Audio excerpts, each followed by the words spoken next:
Bonjour et bienvenue sur la chaîne Zone Bourse. Comme promis, on va parler de quand vendre ses positions d'investissement aujourd'hui. Donc on ne va pas parler de stop loss pour couper ses pertes, on ne va pas parler de take profit pour prendre ses profits. Tout ça, on l'a vu dans la première partie qui était dédiée au trading. Cette fois-ci, on va parler donc beaucoup plus long terme. Alors j'ai listé 8 raisons pour vendre vos positions d'investissement, mais on va surtout passer du temps sur les 4 premières raisons parce que les autres sont assez évidentes. Premier scénario, vous avez acheté pour de mauvaises raisons. Ben oui, ça arrive, on s'est laissé influencer par un ami, on a lu un avis positif sur les réseaux sociaux, on a investi sur un coup de tête après avoir lu un article ou bien juste vu une nouvelle tomber. En général, on le sent assez vite qu'on a pris une mauvaise décision, ou en tout cas qu'on a investi pour une mauvaise raison, parce qu'on n'est pas serein.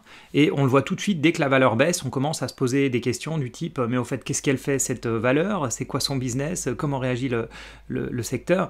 C'est bien sûr un signe qu'on ne connaît pas assez l'entreprise, qu'on n'a pas assez travaillé et qu'on n'a pas de réelle conviction. Alors comme tout le monde, bien sûr, ça m'est arrivé, et dans ce cas-là, c'est une très très bonne raison pour sortir immédiatement, quel que soit le prix.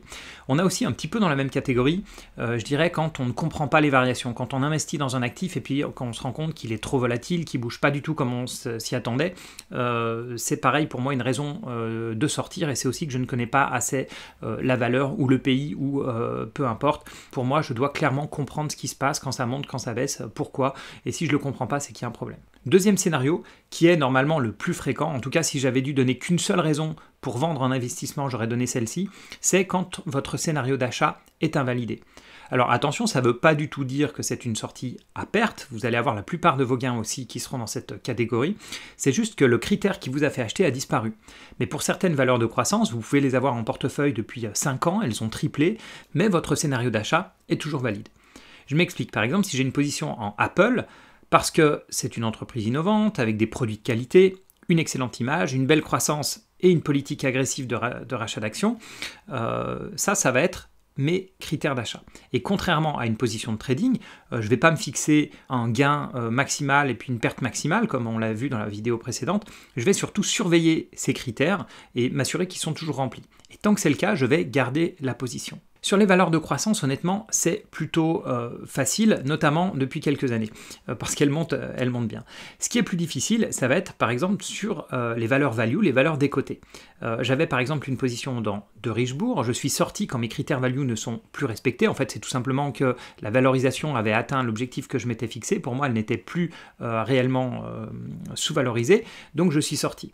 Dans ce cas-là, bien sûr, on peut me dire que j'ai vendu un peu tôt, mais pour moi, ce n'était plus une valeur value et je ne voulais pas changer d'histoire en me disant « bah tiens, maintenant, c'est un dossier de valeur de croissance, etc. » Et ça, c'est vrai, surtout d'ailleurs quand elles baissent, la difficulté avec les valeurs value, les valeurs décotées, c'est que plus elles baissent, plus elles paraissent attractives. Donc il y a un côté un peu où on peut se faire piéger à ne jamais sortir de ces titres-là. Et c'est pour ça que c'est très très important de vérifier régulièrement que ce ne sont pas des value traps, c'est-à-dire que le rapport cours sur bénéfice, le PER, notre but c'est qu'il remonte, mais il doit bien remonter parce que la valorisation augmente, pas parce que les résultats baissent. Donc ce n'est pas parce qu'une entreprise est décotée que ça doit être une mauvaise entreprise, c'est juste qu'elle doit être mal valorisée par le marché. Autre cas où c'est un peu difficile cette validation des critères d'achat, c'est sur la partie que moi j'appelle mes dossiers méga trend, donc ces méga tendances dont j'ai déjà parlé, parce qu'on est sur un horizon de temps qui est encore plus long.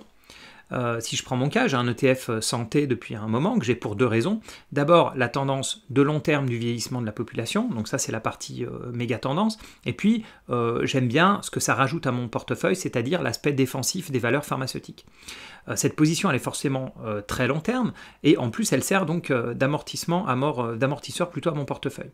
Aujourd'hui, elle est à la traîne par rapport à certains autres secteurs, mais ça ne m'inquiète pas, on joue une tendance sur 10 ans, il n'y a aucune raison de surréagir. Dans mon cas, là où c'est un peu plus simple, c'est que je joue tout le secteur. Mais, et c'est ce que je fais en général sur les méga-trends.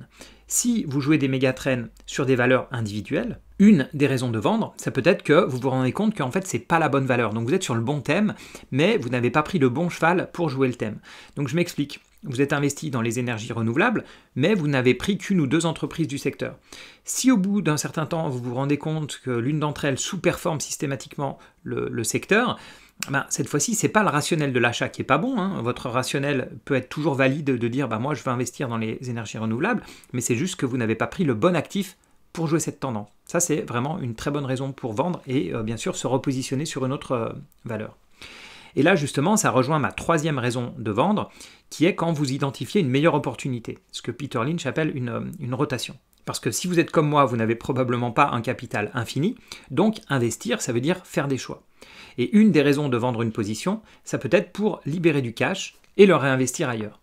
Dans ce cas-là, bien sûr, choisissez bien la valeur à vendre. Ça peut être une valeur qui est proche de son potentiel ou bien une valeur qui vivote sans rien faire depuis longtemps, etc.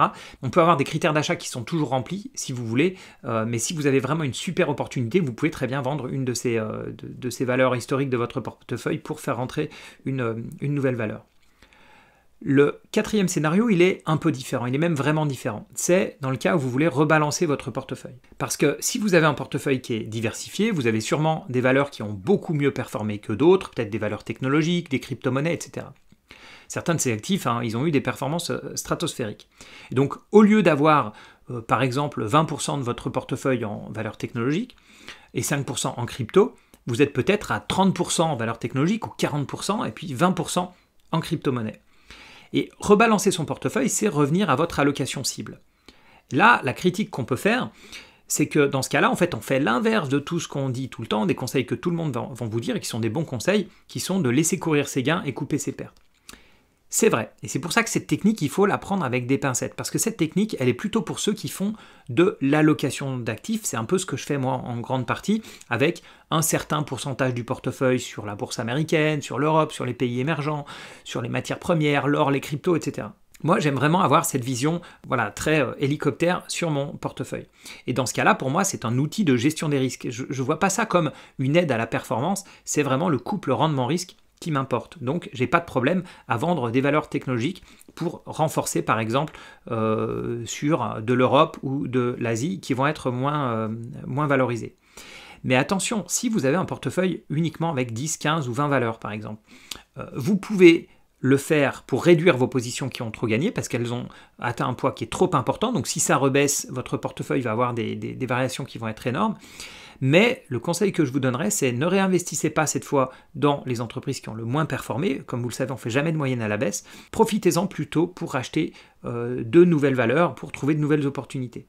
Mais c'est sûr que ça ne fait aucun sens de vendre une position gagnante pour aller remettre de l'argent dans une biotech qui perd de l'argent et sur laquelle vous êtes déjà à moins 20%. Ça fait aucun sens. Ça le fait, comme je le disais, pour des rebalancements géographiques ou bien sectoriels, mais on ne peut pas avoir la même approche pour du stock picking. Maintenant, j'ai listé d'autres raisons de vendre, mais comme je le disais, elles sont assez évidentes, donc je ne vais pas passer trop de temps.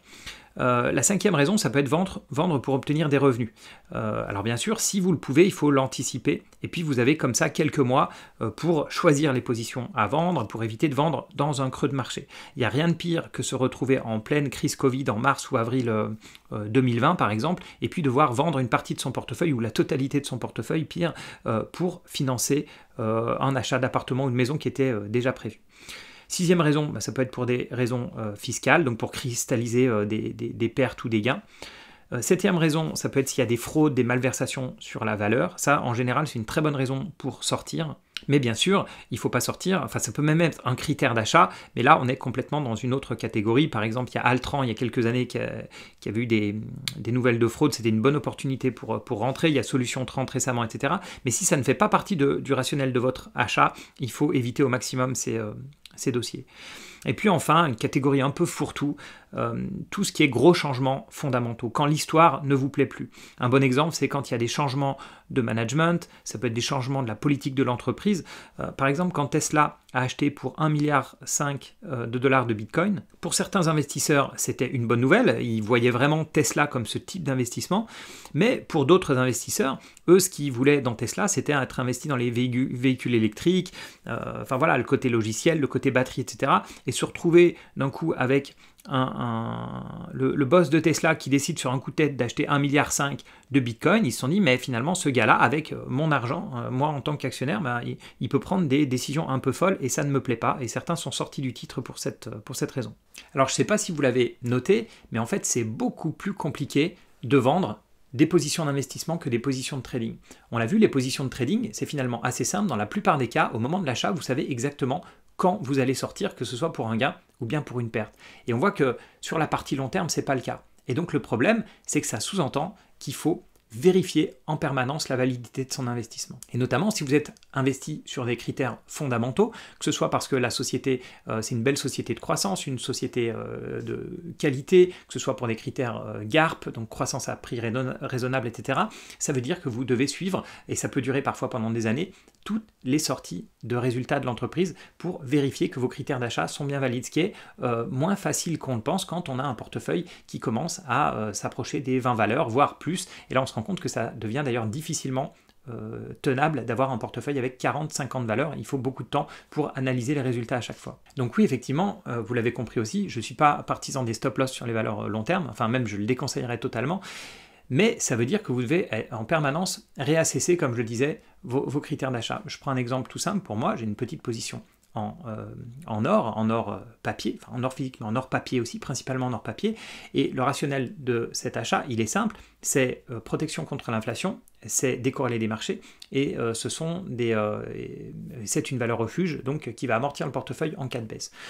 Bien sûr, la partie valeur refuge décorrélée, ça c'est quelque chose qui ne bouge pas, mais ce qui bouge, c'est la partie inflation. Est-ce que c'est toujours un trade que je veux jouer? C'est quelque chose que je me pose régulièrement. Donc c'est une position qui aujourd'hui est perdante sur mon portefeuille à court terme, mais je suis en permanence en train de me dire, est-ce que je veux continuer à faire ce trade pour me protéger contre l'inflation ou non? Donc on le voit, c'est pas si simple, ça fait partie de ces choses qu'il faut surveiller en permanence. Autre raison pour laquelle je n'aime pas mettre des stop-loss, c'est qu'il y a certaines valeurs, je sais très bien qu'elles vont avoir de la volatilité à court terme et qu'elles vont baisser. Je prends une autre position, Berkshire Hathaway, j'aime beaucoup la holding de Warren Buffett pour plein de raisons, et je sais que ce titre-là, à un moment, ça va être au décès de Warren Buffett, probablement, potentiellement Munger, mais principalement Warren Buffett, je sais très bien qu'elle va baisser, il y a des investisseurs qui vont vouloir sortir du titre. À ce moment-là, la plupart vont rester, mais il y aura cette volatilité à court terme. Et je veux surtout pas, pour cause d'un stop-loss, me faire sortir à ce moment-là. Ça ne m'intéresse absolument pas. Et c'est vrai sur la plupart des valeurs que je détiens en portefeuille, je veux surtout pas en sortir juste par une volatilité à court terme des marchés. Voilà pour cette vidéo. Si vous avez d'autres raisons pour vendre vos positions long terme, vous pouvez me le mettre en commentaire. N'hésitez pas à liker la vidéo, à la partager. Vous savez, ça me fait toujours très plaisir. C'est très motivant pour moi. Et vous l'avez compris, c'est peut-être la mauvaise nouvelle du jour, c'est que avoir un portefeuille long terme, c'est du boulot. Même si vous êtes investi dans des méga tendances que vous planifiez pour peut-être les 5 ou 10 prochaines années, mais il faut vérifier en permanence que déjà cette tendance est toujours valide et ensuite que vous avez bien les bons actifs pour jouer cette tendance. Et quand vous êtes investi dans des actions en direct, c'est encore pire puisqu'il faut suivre vraiment l'action de près, en tout cas au minimum les annonces de résultats. Voilà, merci beaucoup pour votre fidélité et moi je vous dis à bientôt pour d'autres vidéos.